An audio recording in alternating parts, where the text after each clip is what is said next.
Shalom saudara yang dikasihi oleh Tuhan Yesus. Puji Tuhan, kita dapat kembali berjumpa di dalam Renungan Harian 10 November 2021. Senang sekali dapat kembali untuk berbagi bersama di dalam Renungan Harian hari ini. Mari sebelum masuk lebih dalam lagi, kita berdoa. Terima kasih Tuhan Yesus, terima kasih Bapa yang baik. Kami bersyukur pagi hari ini kami datang kepada Tuhan. Kami rindu meninggikan, mengagungkan nama Tuhan. Tuhan, urapi kami, layakkan kami.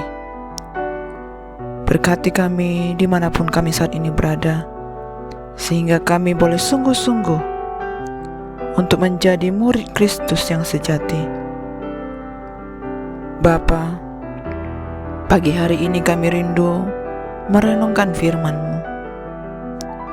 Biarlah firman-Mu boleh tertanam di hati kami yang paling dalam. Firman-Mu boleh berbuah di dalam hidup kami. Terima kasih Tuhan.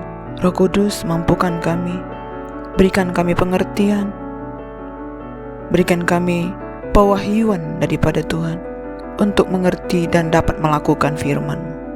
Terima kasih Bapa. Hanya di dalam nama Tuhan Yesus kami berdoa. Amin. Saudara-saudara yang dikasihi oleh Tuhan, renungan harian kita pada hari ini berjudul Waktunya untuk Membuka Topeng, yang tertulis di dalam Yohanes 19 ayat 38 sampai 42. Saya akan membacakannya buat Bapak Ibu Saudara. Yesus dikuburkan. Sesudah itu, Yusuf dari Arimatea, ia murid Yesus, tetapi sembunyi-sembunyi karena takut kepada orang-orang Yahudi, meminta kepada Pilatus supaya ia diperbolehkan menurunkan mayat Yesus. Dan Pilatus meluluskan permintaannya itu. Lalu datanglah ia dan menurunkan mayat itu. Juga Nikodemus datang ke situ. Dialah yang mula-mula datang waktu malam kepada Yesus. Ia membawa campuran minyak mur dengan minyak gaharu, kira-kira 50 kati beratnya. Mereka mengambil mayat Yesus, mengapaninya dengan kain lenan dan membubuhinya dengan rempah-rempah menurut adat orang Yahudi bila menguburkan mayat. Dekat tempat di mana Yesus disalibkan ada suatu taman, dan dalam taman itu ada suatu kubur baru yang di dalamnya belum pernah dimakamkan seseorang. Karena hari itu hari persiapan orang Yahudi, sedang kubur itu tidak jauh letaknya, maka mereka meletakkan mayat Yesus ke situ. Amin.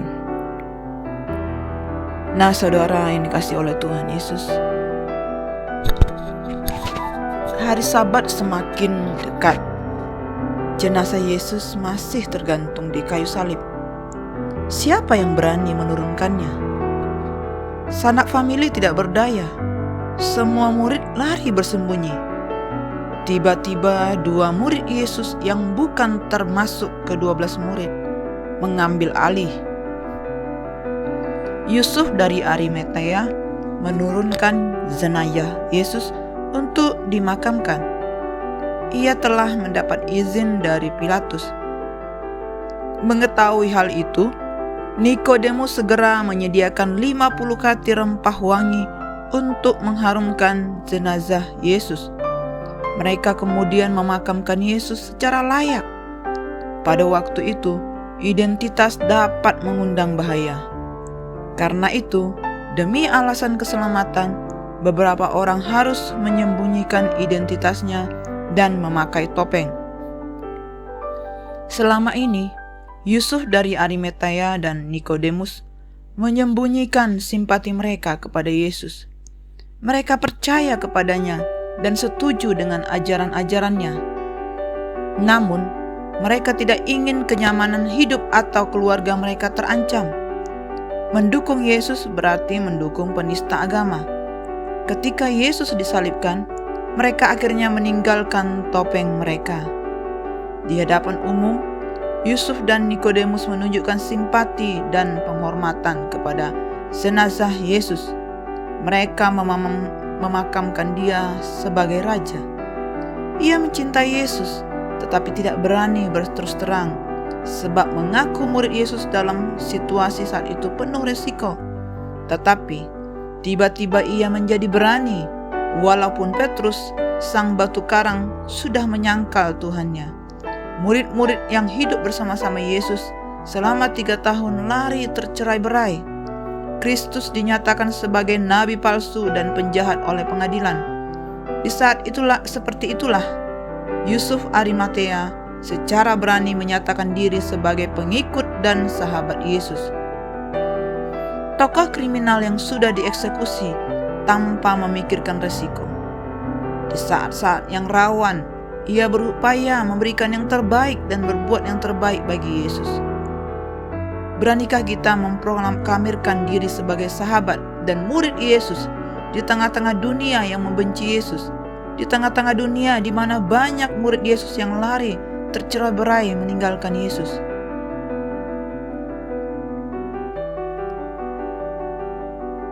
Bersama Yusuf Arimatea.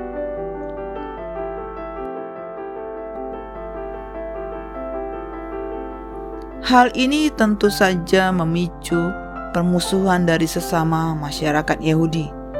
Bagaimana mungkin mereka yang termasuk sebagai pemimpin agama Yahudi dapat menghormati jenazah penista agama mereka? Alkitab tidak mengisahkan kelanjutan hidup Yusuf dan Nikodemus. Pastinya hidup mereka tidak akan sama lagi. Bagaimana dengan kita? Mungkin selama ini kita masih menyembunyikan identitas kekristenan dari masyarakat sekitar. Mungkin kita takut dengan situasi setempat. Yesus berkata, "Setiap orang yang mengakui Aku di depan manusia, Aku juga akan mengakuinya di depan Bapa-Ku yang di surga." Berdoalah agar waktunya tiba ketika kita membuka topeng dan mendeklarasikan diri sebagai murid Kristus. Haleluya. Demikianlah firman Tuhan. Mari kita bersama merenungkan firman Tuhan ini. Kita berdoa agar setiap kita dimanapun berada, kita boleh setia kepada Tuhan Yesus dalam suka dan duka, dalam tekanan, dalam kesulitan, bahkan di dalam kesenangan, kesejahteraan, kemakmuran kita. Kita menjadi murid yang sejati, yang berani untuk memproklamirkan bahwa kita adalah murid Yesus yang sejati. Mari saya ajak kita untuk berdoa bersama. Terima kasih Bapa, terima kasih Tuhan Yesus. Kami bersyukur buat firman-Mu yang mengajar kami,